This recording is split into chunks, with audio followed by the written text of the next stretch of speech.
obstructive sleep apnea in Thailand.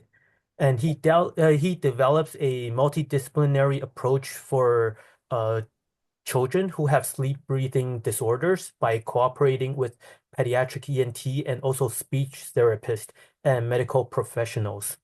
And furthermore, he published many papers about airways in children.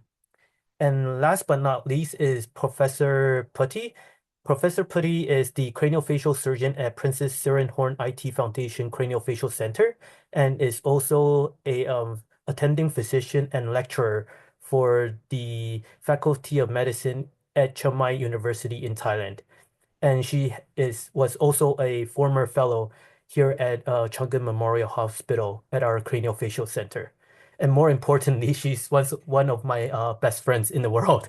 So we're very happy to have them here today, and we can't wait for their presentation. PY? Thank you for all the speaker today to give us their very wonderful experience. And by the way, we have three very famous panelists. They are all our old friends too. Of course, the first one is our mentor, Professor Lunzo Lo, and he is the representative from Chang Memorial Hospital. And the second one is the Professor Abhay Tatakar. And Professor Tatakar, hi, how are you? And he now is the dean and a professor at the Department of Oral Maxillofacial Surgery at the Government Dental College and Hospital, Nagpur, Maharashtra, India. So thank you for your coming, Professor Tatakar. And the third one is our old friend too, Professor Valmont. Professor Valmont is from Philippines. She now is the active staff at the Oral and Maxillofacial Surgery at the Our Lady of Peace Hospital, and she is now currently the chair of Our Lady of Peace Craniofacial Center as well. And thank you, Professor Valmont, for your come here as our very valuable panelist later. Thank you for your coming, and I can't wait to have a Chiang Mai team to share their experience to treat the case with the micrognathia. Thank you, Professor Crete. Thank you so much. Not everyone that get the good opportunity to me and my center to arrange the ICC webinar on the night of this Sunday. So I think you heard the name of my team, but I want to see you to see the face and the voice, native voice from everyone. I am Dr. Krit Kwangan, as Dr. Junior said that I am the director of Princess Sirenhorn IT Craniofacial Foundation, Chiang Mai University.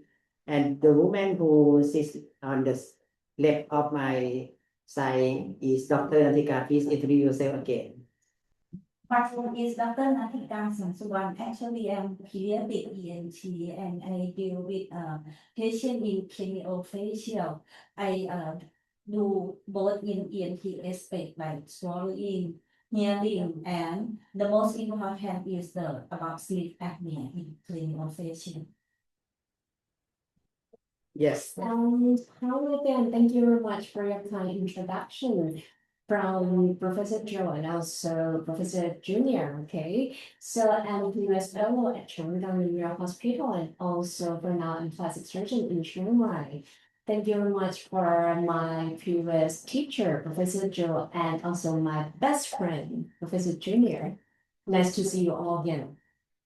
And the famous orthodontist, Dr. Kenneth, can you open and introduce yourself again, please? Hello, everyone. My name is Dr. Kanich. I'm orthodontist, and I have experience working with the team that we are collaborating. And nice to see you guys here, and hope that this presentation will give you some knowledge about the micrognathia. Let me share my slide and I can go to the conference International Craniofacial Chang webinar on this Sunday. You know about my team already, and I want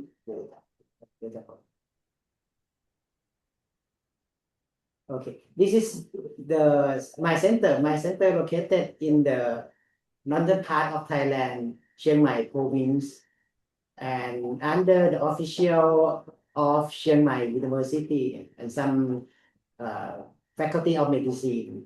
You can see that on the left side of the slide, Princess Rinthorn opened my center maybe like 6 to 7 years ago. This is the great honor of my center that she opening and official support my center. This is just roughly introduce my center, and I always welcome everyone on this meeting to come in person to visit my center next time if you want. Next, go to the presentation. Okay, I think we're gonna start with the clinical examination and evaluate the patient from plastic surgeon.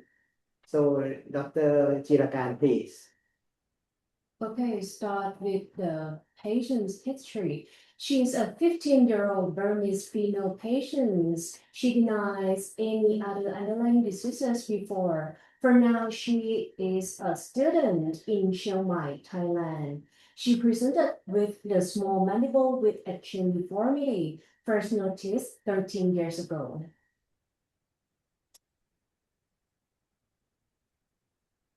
And this is the pictures of her face and also her chin.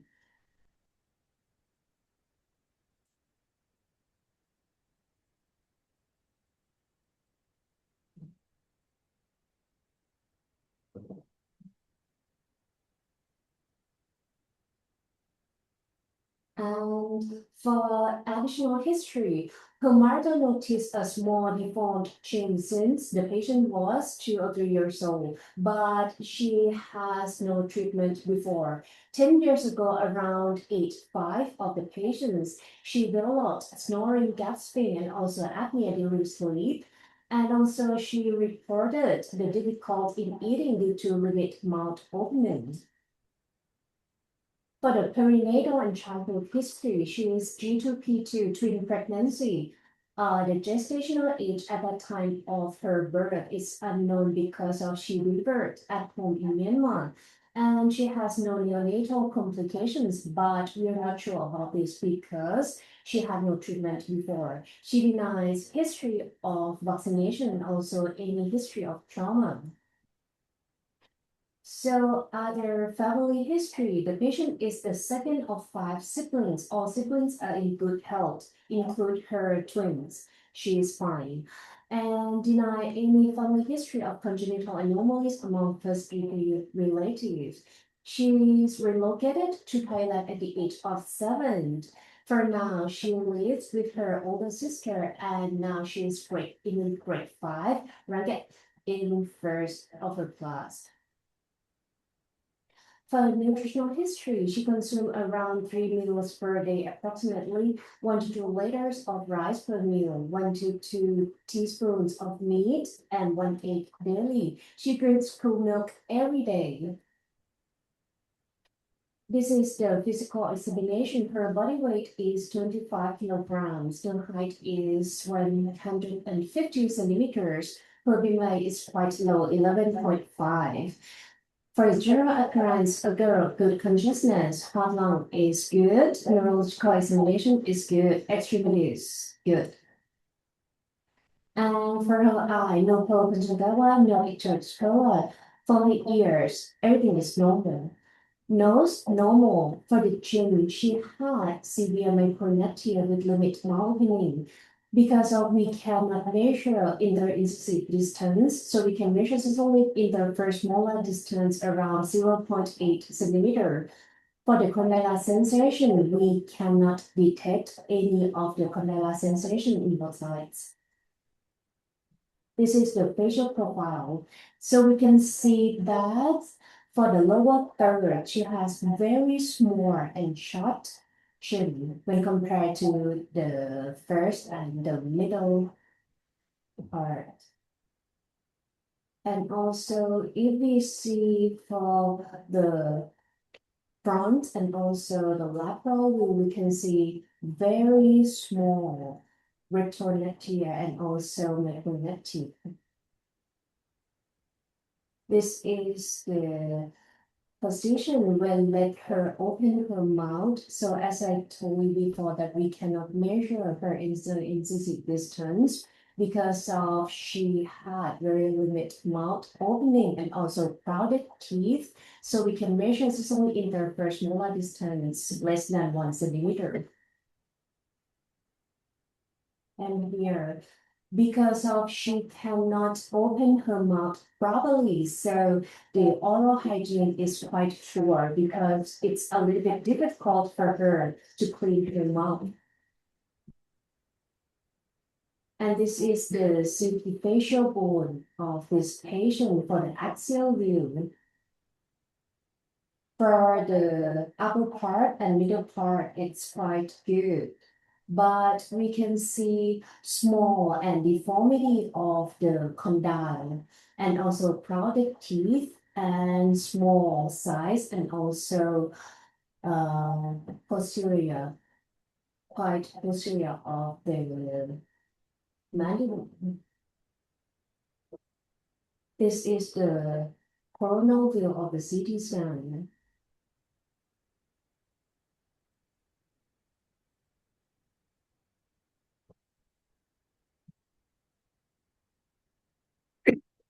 So we can see the small mandible and also deformities along both sides of her condyles.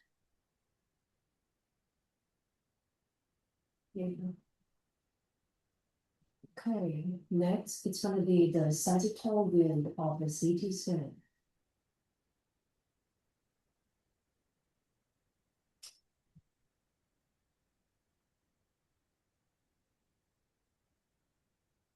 Very deformity of the condyle, also shortening of the ramus, and also small size along the body, and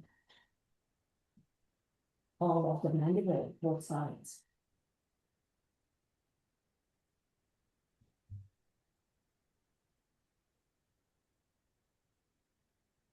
Okay, this is the CT facial bone in 3D reconstruction. We can see the small size and also for deformity of the condyle, and also shortening of the ramus, and also short and small size of the body of the mandible, and also protrusion of her maxilla.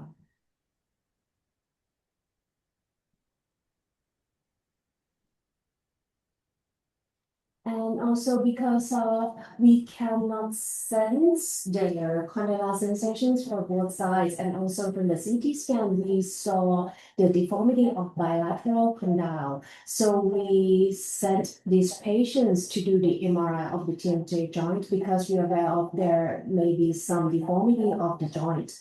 So for the right TMJ, the MRI showed that deformity of the mandibular condyle deformed glenoid fossa and also apicular eminence. And also she had flat and irregular control of the mandibular ramus articulated with deformed glenoid fossa.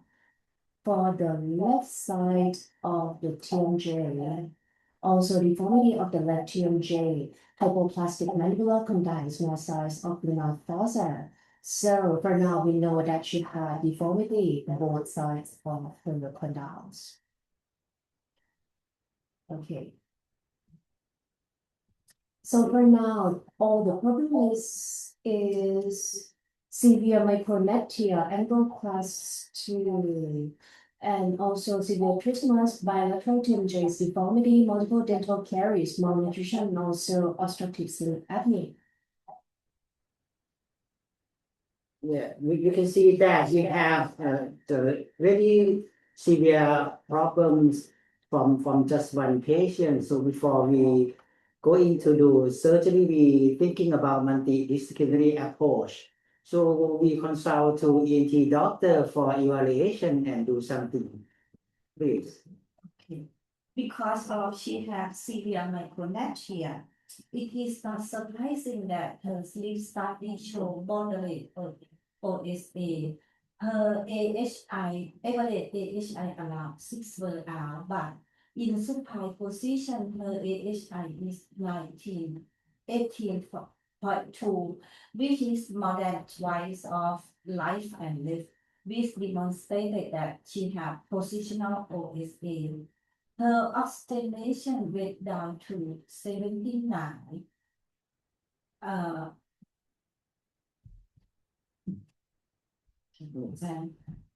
So due to she have moderate OSA, so she was use prophylactic use of CPAP machine preoperatively to reduce pulmonary complication post-op.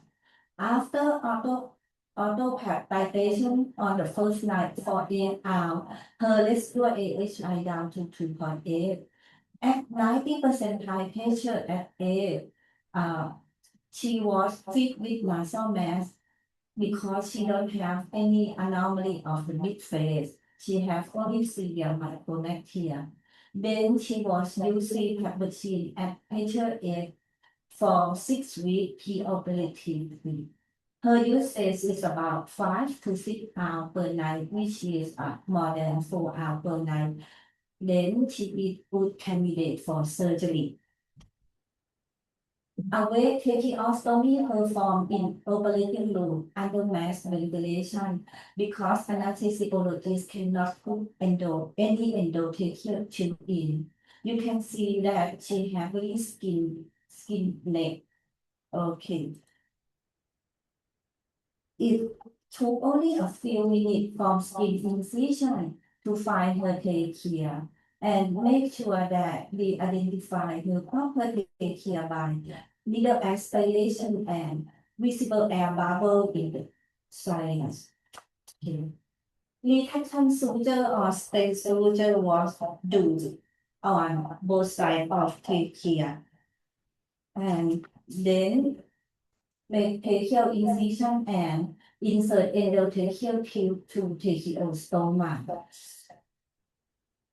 And anesthesiologist change ventilation from mass ventilation to endotracheal tube.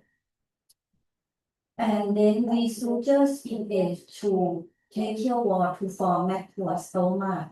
At that time, we insert Chiang tube 5.5 PVC, but now she changed to Jackson tube 7 millimeters. I would like to complete last minute of my presentation to introduce you a new resource, a mobile application designed specific for surgeon or caregiver who deal with the pediatric airway. The name is Pet Airway. It's a mobile app so critical information are very available when you need it. The app consolidated multiple airway instrument sizing. The most important it is free download, and you can both use on Android and iOS systems. After scan QR code, open the link with Safari or Chrome and click share and add to home screen. The application will show on your smartphone. After ENT, doctor perform tracheostomy, and next from that operation, the surgeon from plastic surgeon gonna manage something. This is the time for plastic surgeon. Doctor. Okay, so after we manage her area already by otolaryngologist, for now is the time for the operation. In this patient, she had also, the first one is severe trismus. So if she cannot open her mouth properly or better, it's very difficult for us as a surgeon to just like make some incision inside her mouth. So after the multidisciplinary consultation, we decide to do 2 operations. The first one is pterygomesenteric sling release to make her just like can open her mouth wider. And the second operation is going to be mandibular distraction osteogenesis to correct the small mandible. Okay. First of all, this is the pterygomesosteal release with tracheostomy. So Dr. Natika said about tracheostomy already. This is the pterygomesosteal release. So we perform the incision at around retromolar trigone here. And then we identify also the medial pterygoid, also the nasal muscle. This operation aim to just like release and also dissected some part of this muscle out. So the tension between muscle, when it's less, she can open her mouth wider.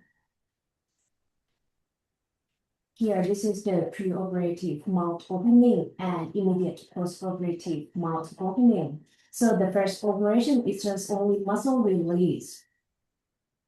And also followed by just like the rehabilitation, we need to consult rehabilitation to provide her some program for the mouth opening exercise.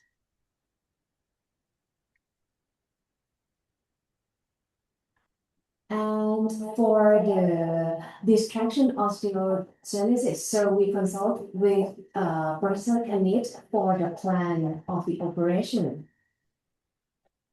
Okay, thank you, Dr. Chirakan. I will now briefly present the orthodontic planning. Let me start with the key cephalometric findings from this case. As you can see, her cranial base is very short, and both maxilla and mandible are retrognathic with posterior rotation. The A and B angle is 15 degrees, showing severe skeletal class 2. Both upper and lower incisors are tipped forward with proclination. Because of the severe mandibular deficiency, moderate OSA, and psychological concerns, we corrected the mandible using distraction osteogenesis. But the key question is that how much distraction do we need and in what direction? For this case, we use dolphin imaging software to find the answers.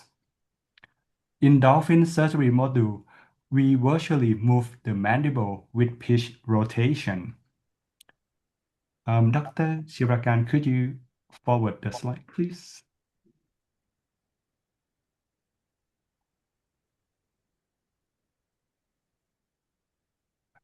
Next, please. Okay. In the dolphin surgery module, we virtually move the mandible with pitch rotation. We move forward to achieve a slightly negative overjet and counterclockwise to improve the mandibular plane angle. Now, the key part is to calculate the distraction vector. The dolphin table can tell us how much we move the mandible virtually. At the mandibular cut point, we can see the movement on the X and Y axis. In this case, we move 32 millimeters forward and 20 millimeters downward. Using math calculation trigonometry with these two numbers, 32 and 20, we can calculate the angle, which is about 121 degrees, the red angle here on the next slide. Yeah, you can see the number 121 degrees. We gave this information to the plastic surgery team for their surgical planning. Now I will return the presentation to Dr. Chirakan again. Thank you.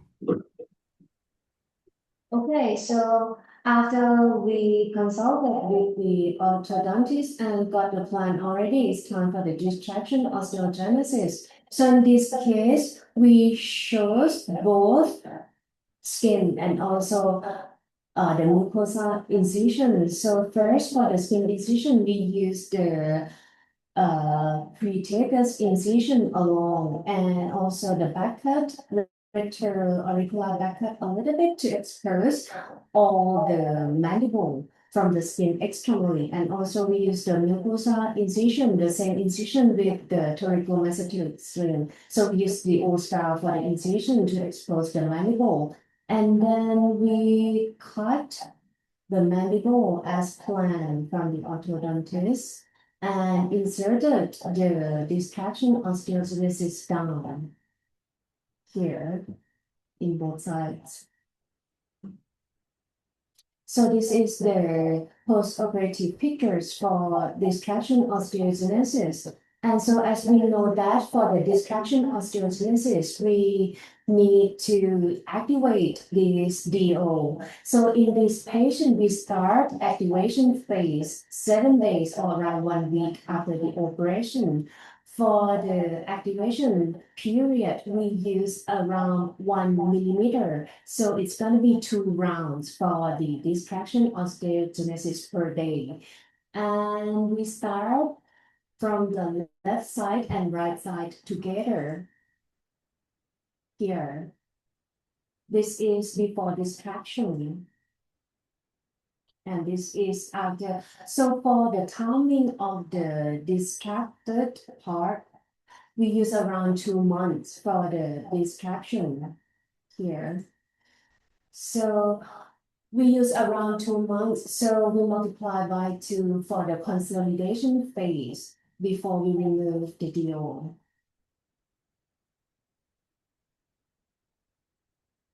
Yeah, this is post-operative 5 months after we finish all the activation. This is the films after distraction. This is post-operative picture, and this is post-operative film. This is post-operative picture. So for now, the patients had better cosmetics. So first of all, because she's a girl and at the teenager age, so for now, she had more confidence for using her life. She can go to school better. She can dress better because for now, her face, her facial shape looks quite better. And also, she can open her mouth better. She can eat better. Also, she can just like have a good oral hygiene.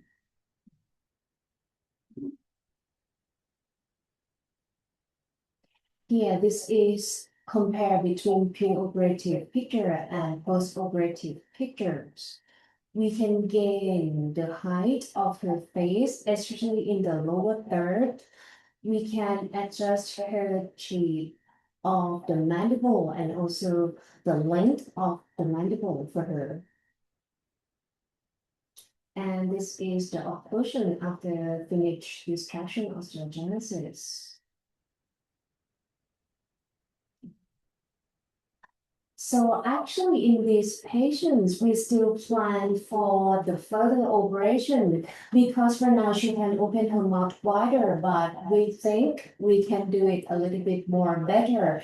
So for the plastic surgeons, we plan for bilateral gap arthroplasty and also dermal fat graft from her abdomen to correct some part of the depression on her face. And also, Dr. Kenneth still have plan.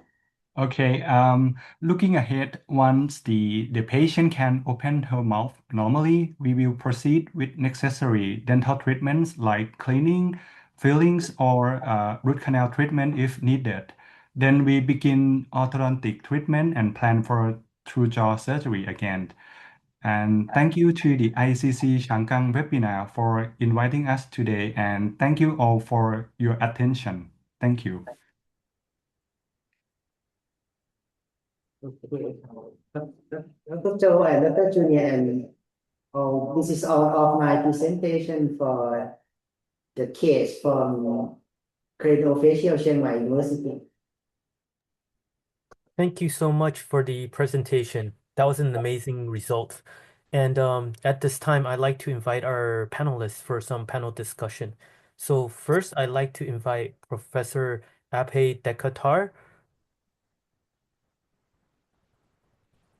Professor Abhay, would you like to Yeah, comment and or ask questions to our Thailand yeah. friend? Am I audible now? Am I audible? Yes. Yeah.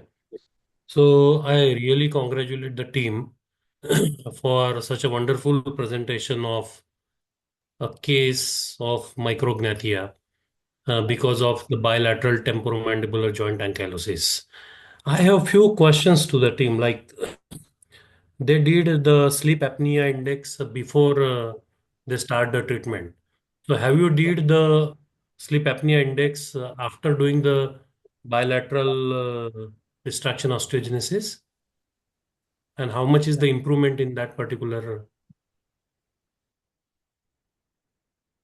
Now she on tracheostomy, so she don't have any sleep apnea, and she stopped using CPAP after we did the tracheostomy.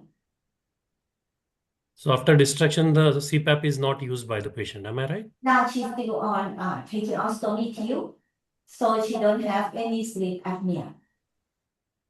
You can see on the back stack of Oh, her good, neck, great. because Then, she still have tracheostomy tube. oh, she is on the tracheostomy. Right, so she don't Okay, have okay. sleep apnea. So she is still under tracheostomy. All right. Okay, okay. What is the purpose of doing pterygomacetic sling release? That is what you mentioned in your treatment plan. Any specific reason for pterygomacetic sling release in this particular case? Sorry, Professor, one more time for your questions about pterygomacetic sling, right? Yeah. May I ask for one more time the questions? Oh, the question that professor had was your reasoning for doing that procedure.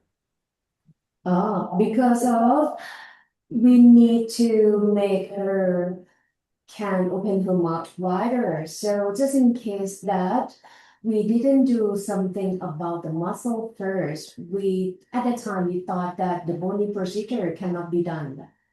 So we need to make her open her mouth wider. So we start with the muscle first because actually for the severe trismus, we follow the Kanban protocol. So Kanban protocol, we need to start from the muscle first, and then just like rehabilitation, and then go with the bony procedure. So how much was the mouth opening you got after doing the pterygomacetic sling release? Was About it there was a significant improvement or it was? yes, significant improvement around 1.5 because 1.5 is the interlacing distance. Before the operation, we cannot measure interlacing distance because it's too narrow. We can measure just only the first molar distance. So marked improvement. And I appreciate the oblique vector which is used for the distraction and the result is very, very good. So there is always a debate when we treat such type of patients whether to release the ankylosis first and then do the distraction or to distract the ankylosis, distract the jaw and then release the ankylosis. So you followed the second approach to distract the jaw first and then release of the ankylosis. Any specific reason for this? Because the complaint of the patient was difficulty in the opening mouth and the difficulty in during the sleep, that is the sleep apnea. So you did the distraction, but still the ankylosis is not released. That is your further plan. So any specific reason for this? Why the distraction was first done?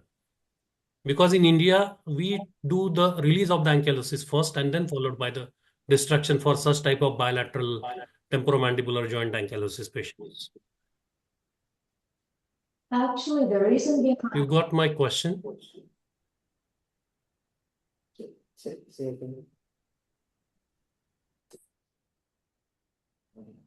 Actually, the reason behind the distraction osteogenesis because after the planning with the orthodontist, we thought that we need to change the position more than 1 centimeter. So we thought that we cannot do the two-jaw surgery at that time. With this length of movement, the distraction osteogenesis may be the answer at that time.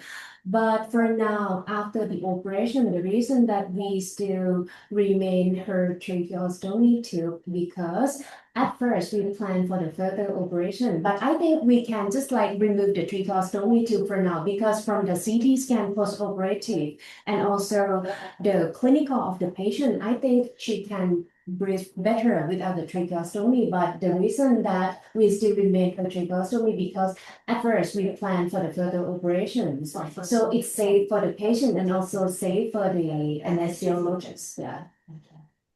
Now Actually, now you are going to do the, sorry. I look with direct laryngoscope when she can open her mouth, but I cannot see her larynx. That's why I decide to delay tracheostomy till after she finished every operation, because I don't think that any anesthesiologist can put endotracheal tube in. So my last question will be like, when you will be doing the bilateral temporomandibular joint ankylosis release, okay? The minimum bone required to be removed, you have to create a gap of 1 to 1.5 centimeters, okay? So do you think that the whatever the distraction you have done, the result will be stable after the release of the ankylosis in this particular case? Or there will be a vector loss and the jaw will go posteriorly because there is a gap which is created for the gap arthroplasty purpose? Or you are planning for some temporal TMJ prosthesis or something like that, the total joint replacement or something like that?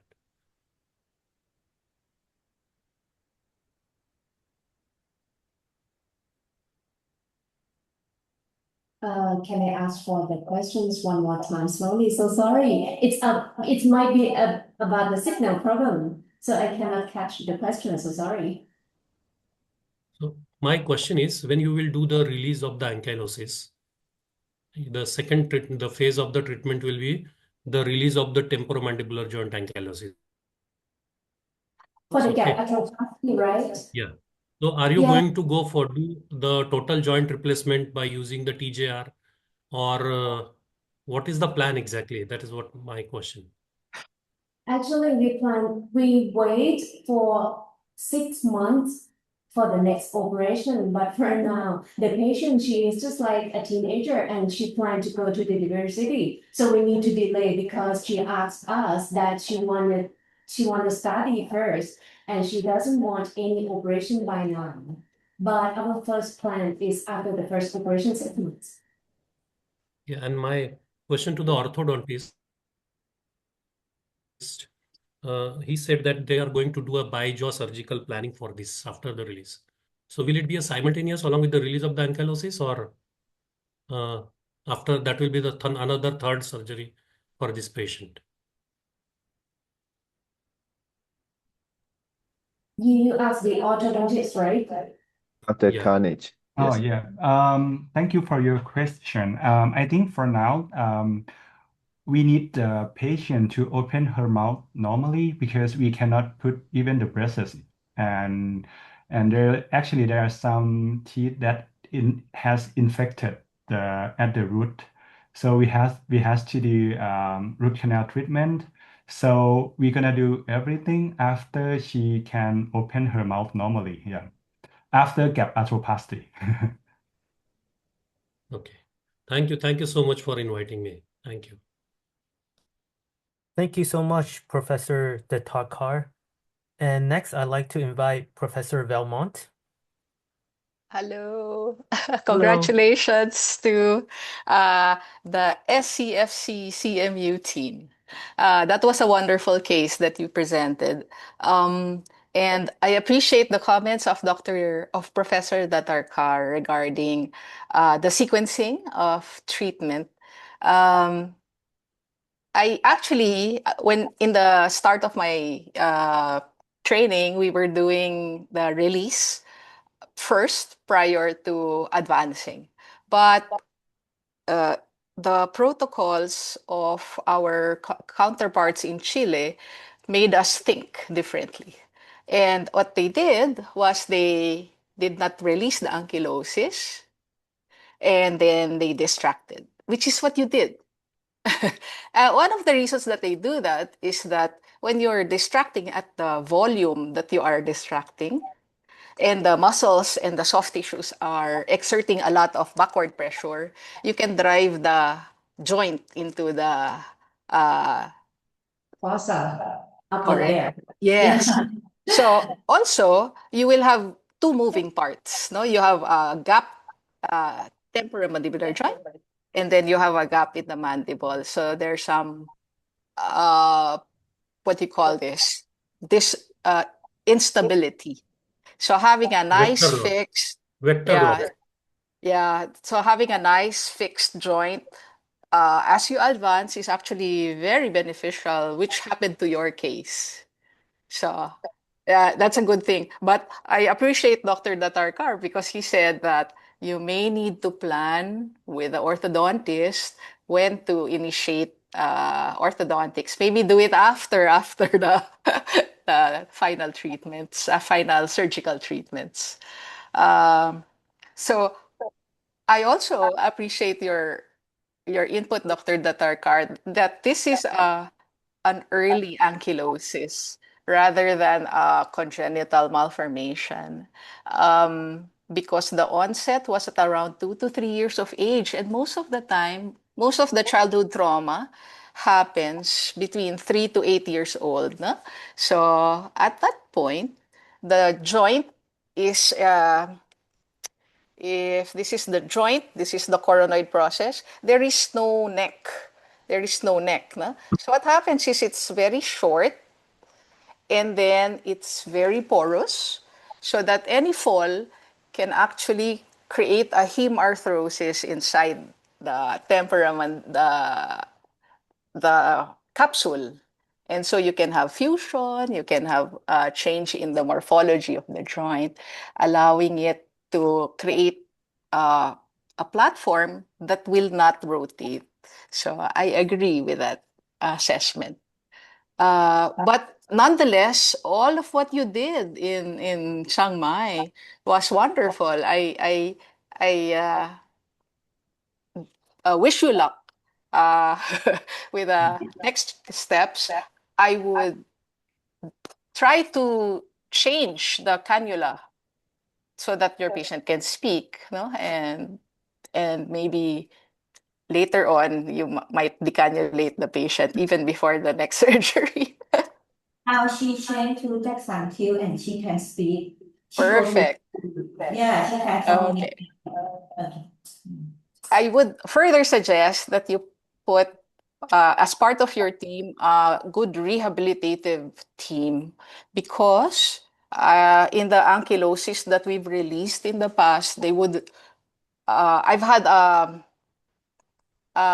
relapse because of poor movement, no? Because the muscles, while they've been released, they are hypotonic and hypertrophic.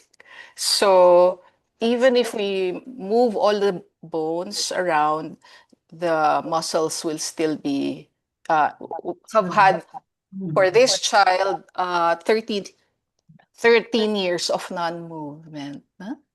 So I also want to congratulate you for not having infections because the mouth uh, as the orthodontist doctor said, you have so much work. And this is one of the risks of doing these cases, that your pins will go through infected tissue, infected teeth. There's not much space, no? Yeah, so you can really hit all of those things. But I'm very, very, very proud of what you've done, and the outcome looks great. So that's it. Thank you, Professor Lowell. Very kind. Thank you, Professor Velmont, for your comments. And last, I'd like to invite the chief of our Changgun Craniofacial department, Dr. P.Y. Cho, to give some comments too. Thank you, the Chiang Mai's the craniofacial team. And I thank you, Professor Tatakar and Professor Belmont. You are very professional suggestions. In my past experience, seriously, probably the ankylosis need to be treated at the first timing and to can increase the adequate MMO first. Yeah, I just wondering, yeah, if there is one such kind of a scenario, because for these cases be provided from Chiang Mai, could we do simultaneously, because they already created a preauricular incision. If we can turn from the upper part of pedicle TPF fascia graft for the gap arthroplasty at the same time with the DO, is that possible to make the advancement mandible as well as we can treat the ankylosis? This is my first question.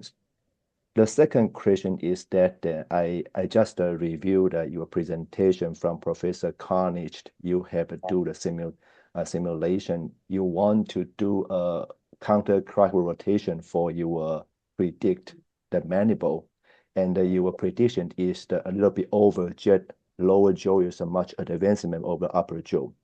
Yeah, that might be the ankylosis not be treated in the first time. So your result is a little bit set back the mandible, not like that you predict the mandible, the position you want to reach.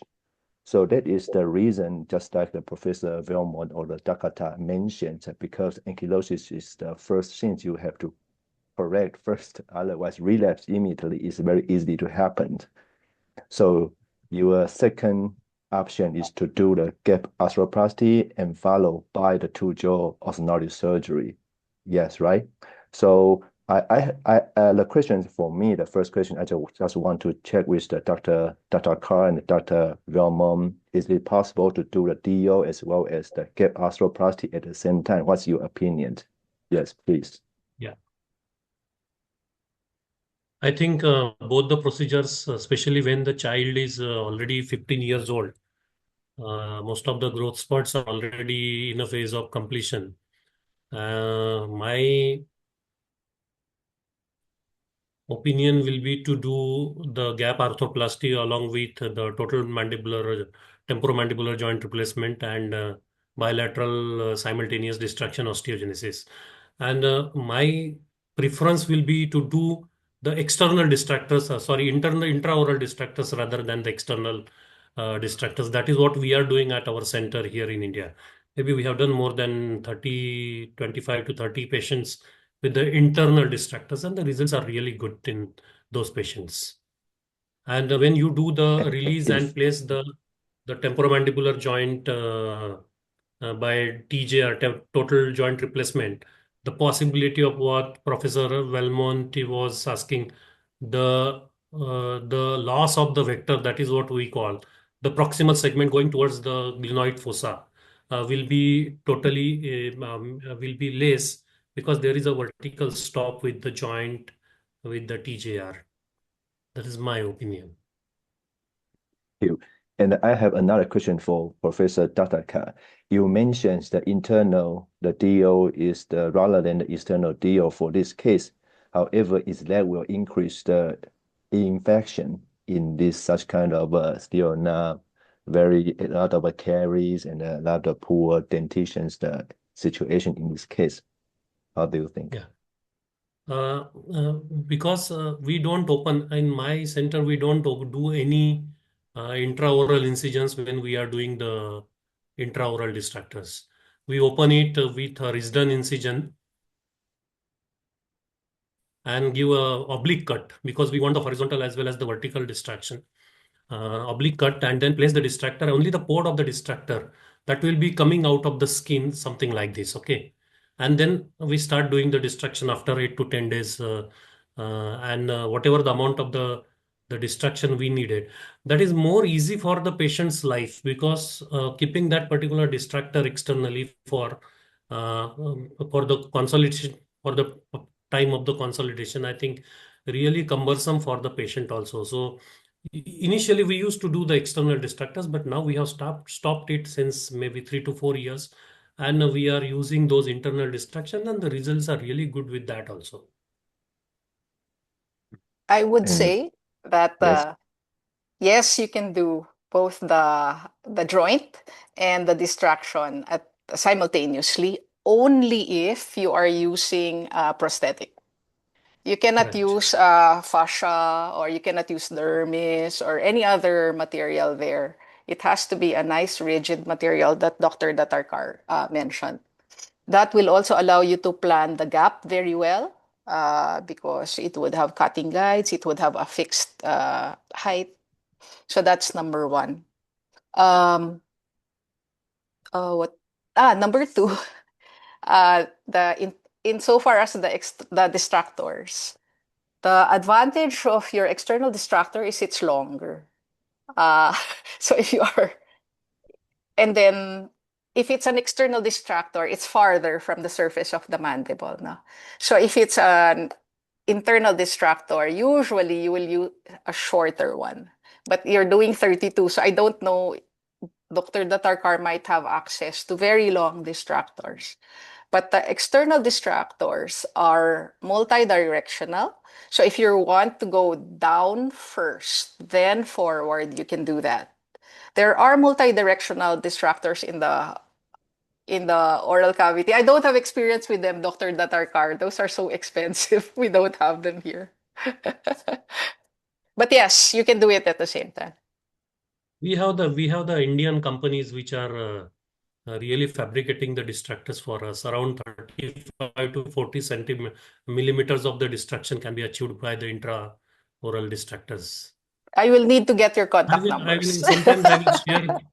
sometimes I will share my pictures, how the distractor looks, and it's very, what is the problem with the external distractors is there is always a possibility of loosening of the those pins which are there. So that was our experience, and that's why we thought of why not to have the internal distractors, and they are really working very good for Our our patients experience with nowadays. our experience with external distractors is the patients traumatize themselves. They turn on a glass. It's not part of them, so they uh, we've had devices come off because of trauma. No? But we really appreciate the work done by the Chiang Mai team. Oh, They have super, really super. done the Congratulations. fantastic job for this particular patient. Thank you very much. Congratulations. Mhm. She Okay, might not thank you, want Junior. additional surgery.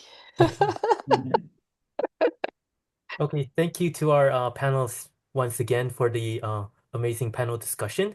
So next, I think we will move on to our Q&A session as we have several questions raised by our audience.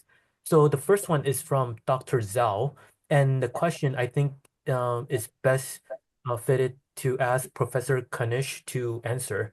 The question is, smaller tray sets are being used in cleft lip and palate patients, and those are definitely useful for patients who are microsomia for impression taking. So how do you do such a procedure in micrognathia patients for the impression taking? Professor Kanish? Hello. We did not do tray for impression, yeah, because it's really limited for mouth opening. What we can do, we can only extract the poor prognosis teeth and do the cleaning on the anterior teeth. Just that. Okay, thank you. And our second question is from Dr. Agarwal. And I think the question he was going to ask was about bilateral temporal mandibular joint replacement, but that has been discussed by our panelists. And one of the things that he also mentioned is interpositional arthroplasty. Do you guys want to comment on that? Is that a possible procedure for this patient?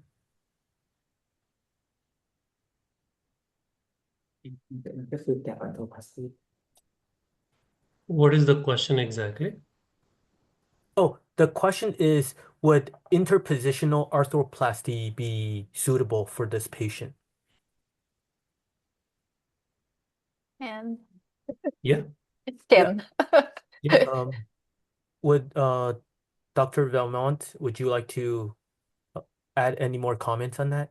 I'm an old person, so I have gone through interpositional arthroplasty using silicone sheets and PTFE sheets,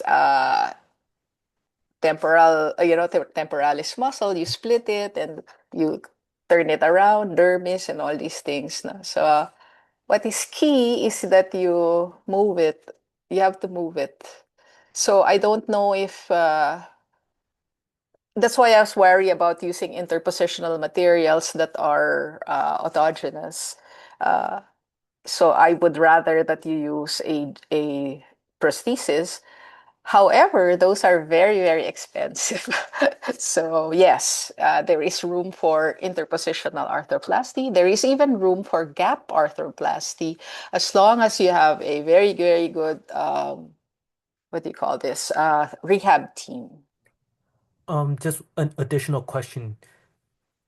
In your personal experience, how would you rank their efficiency for the TMJ replacement and gap I would, arthroplasty and interpositional arthroplasty? I think that Thank you. the prosthesis works better for these cases. Okay, thank you. And our next question is also another question by Dr. Agrawal. And the question is, um, do you think it will be important to stabilize the distracted segments while release of ankylosis? So do you think, well, would IMF be beneficial for this patient in that case? Dr. Chira, would you like to comment? I think the IMF would be beneficial in this case.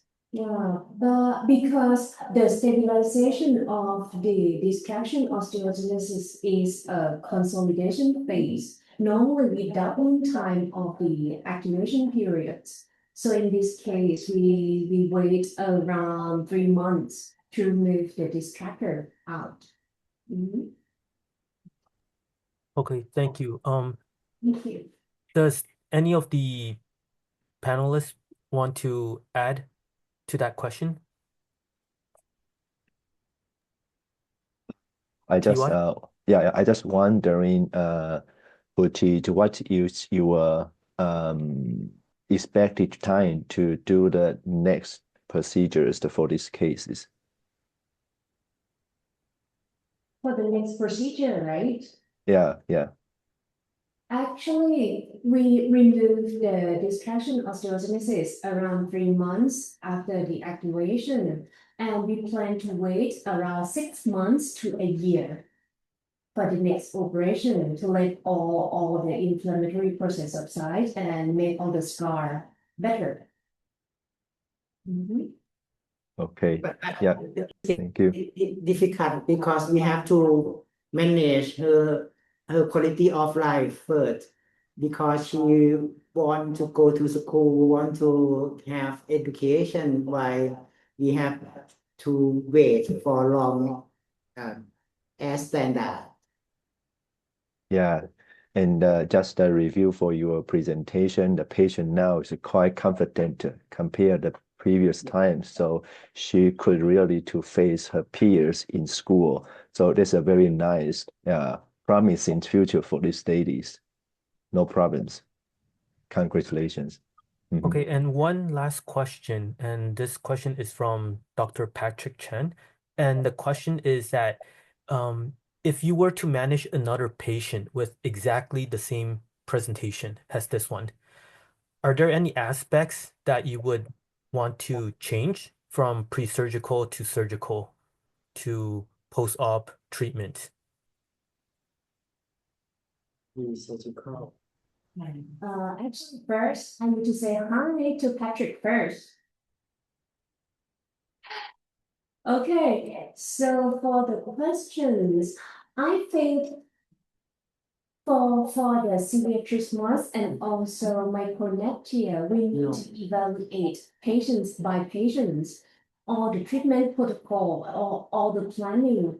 I think it will be different between patients because the severity of all the problem is quite different. But normally, I think the most important problem is we need to identify and also adjust the priority. Yeah, because just these patients, the first priority for us is to make her open her mouth wider. That's why we start with the release of the muscle first. And then we just go for the intubation, the tracheostomy, and then followed by the dissection osteogenesis. So, but it's just like the same. We do the same.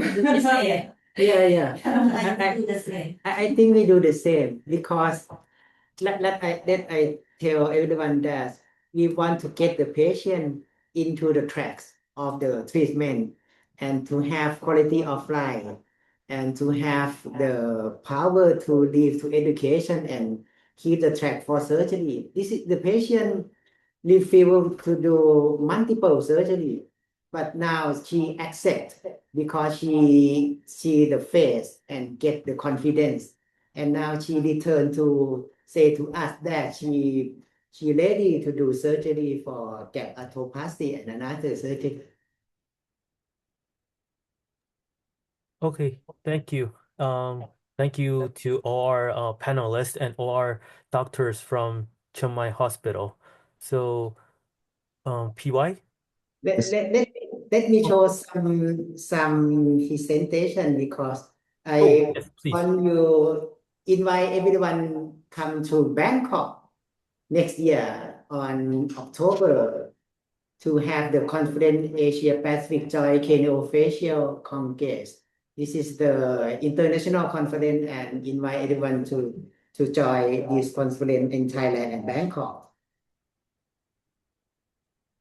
Yes. Thank you, Professor Thank Creed, you. for your that is advertisement. I believe all our audience will support this meeting in Thailand. No problems.